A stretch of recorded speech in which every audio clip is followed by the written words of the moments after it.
huge board game fan like me, or maybe not as much, you're just trying to find out what else there is besides Catan, then this is the place for you. And let's get into today's topic. So today I am doing my monthly recap, going to the games I've been playing lately and giving them a yay, nay, or a maybay. If you want, have some fun, guess along in the comments below. If not, totally cool. Let's get into that. The first game I'm playing a lot lately is Zombicide 2nd Edition from Simon, and I would give it a yay. This game is a banger. Straight banger. And that's because it leads to so many story moments. It's a cooperative game. You have some actions. You run around a city trying to accomplish objectives, kill a lot of zombies, and get the heck out of there. And what I love is players and the people I'm playing with just get so wrapped up in what they're doing. Like, you're like, I have a golden AK-47. I'm freaking going off. Or you're like, I got in a car. I'm going to run some zombies over, back, over. And people just like want their turns to keep going as the game goes on. At first, you're like, we're screwed. We don't have anything. Like, I got a bag of rice and a can.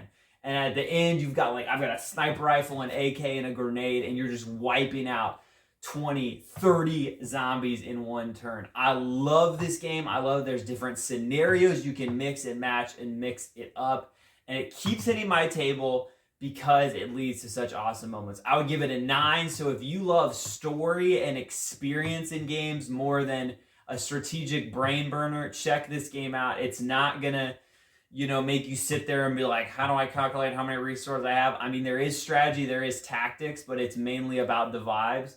So I give this game a 9. Check it out if you like that. It's a little bit expensive, and I am so pumped for the Marvel Edition coming soon. My next game is Unstable Unicorns. I would give it a nay, and that is not a horse or unicorn pun.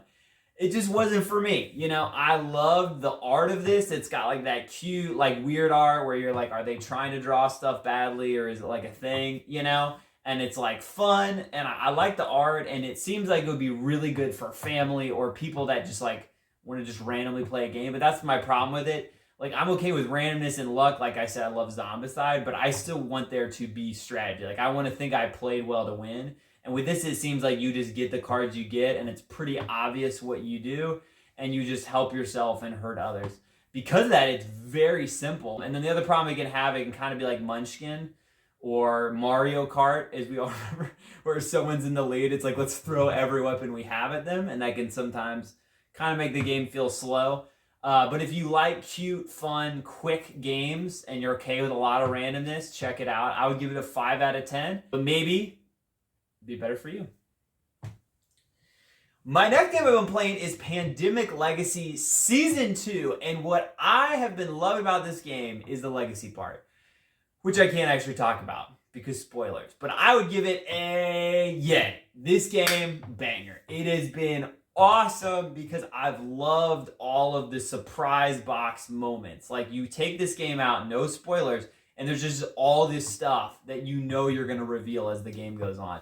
So the first game, like, it was fun, and it was like a little bit different than Pandemic. And then as it keeps going, it's just like, whoa. And after every game, like, we're all excited. We're like little kids. Like, we have to split up who gets to, like, open the mystery boxes, And then we get to spin stuff. I'm not going to say anything more than that. And we get to, like, add stuff and take away stuff. And there's all this talk, and you're always excited for the next game because you have new stuff and things have changed, and you're excited to try them out. So if you love that idea of like a game changing as it goes on, this is a great way to jump in. I think Pandemic Legacy Season 1 is a little easier and more like regular Pandemic, but if you want to mix it up more, Season 2 I think is a great option. I would give it an 8.5 out of 10. It takes that Pandemic game of a simple cooperative. You go around trying to stop cubes, and you're working as a team with your actions, and makes it just very different and refreshing. All right, my next game is Wavelength. I've been playing a lot of party games lately. My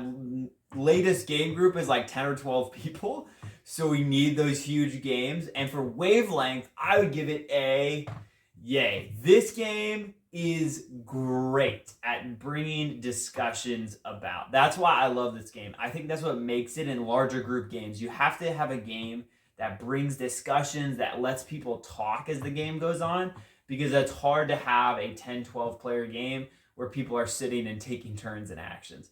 So this game just leads to hilarious discussions. It's like, why would you say that? Like the first time I ever played this game at my wife's work party, I brought up politics right off the bat as a clue. That was a mistake. Or other times it's like how attractive is an animal, and someone puts tuna, and turned out I got it exactly right. I was like one notch lower, and it was on the money. And it leads to those hilarious moments you still reference today, like me knowing how attractive a tuna is. But this game, I love those discussions. I love those moments. It's dirt simple. You just give a spectrum of like cool to uncool. You give a clue and they try to figure out where in the spectrum it is. Great game. Check it out. I would give it a 9 out of 10 for a party game. Great game, Wavelength. My next game is a classic flipped on its head. I've played the original Codenames and I tried out Codenames Pictures. I was super excited because I've loved Codenames and it's a little different. I heard it was even better, and I would give it a Maybay. I don't know about this one yet. So I love the original Codenames, but something I've noticed as I play a lot of party games, I have a lot of larger groups or newer people, that Codenames sometimes can run into an issue where it's like the party's going, people are talking, and then all of a sudden it's like, all right guys, give a clue, and it's just silence as the clue givers take a while to come up with a clue. And I realize those moments can kind of style out the party game. Now, I love the discussion, but sometimes it's like, okay, these two obviously move on, and the next person doesn't have a clue ready.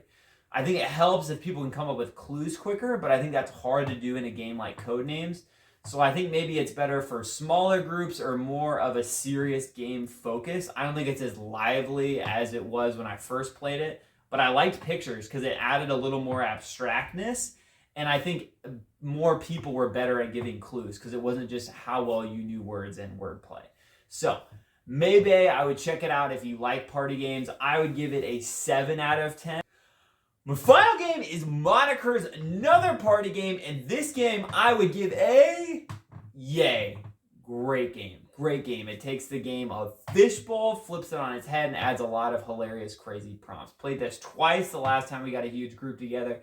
And it just led to hilarious moments where someone is trying to replicate someone getting shot in the leg while dancing, or someone's trying to do stop, drop, and roll. They accidentally do a somersault into a table and don't even get the clue.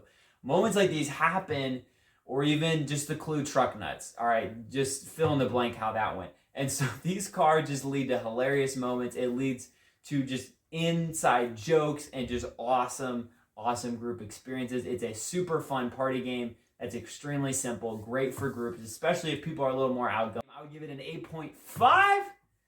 And with all that being said, I'm going to start uploading a little more lately. I just moved and got a new job. But with all that being said, appreciate you guys watching. I'm going to catch you on the flip side.